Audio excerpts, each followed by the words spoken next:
Isinagawang resupply mission sa West Philippine Sea naging matagumpay habang akusasyon naman ng China tungkol sa namataang usok mula sa BRP Sierra Madre pinalagaan ng AFP. Si Patrick De Jesus ng PTV Manila sa Balitang Pambansa.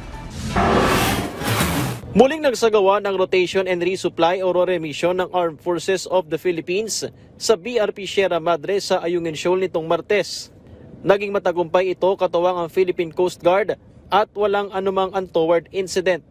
Ayon sa Armed Forces of the Philippines, ang mga RORE mission ay salamin ng pagsuporta sa mga tagapagtanggol ng West Philippine Sea habang tinitindigan din ang soberanya ng bansa.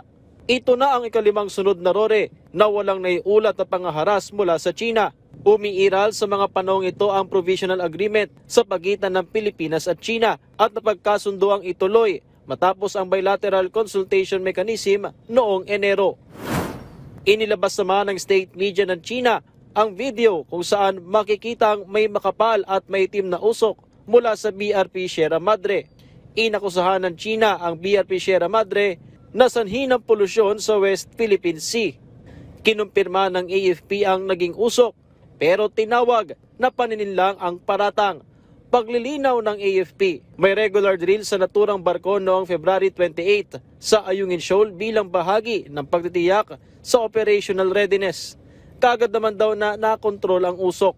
The exercise for this particular activity, it was a fire drill. And they usually use combustible materials, excess usually yung madaling masunog na materials. It so happened because of the strong winds, napalakas, but they were able to put everything under control. It's part of the deceptive messaging of the Chinese Communist Party. Hit ng Navy, wala itong pinsala sa marine environment maging sa BRP Sierra Madre at wala ring tauhan doon ang nasaktan.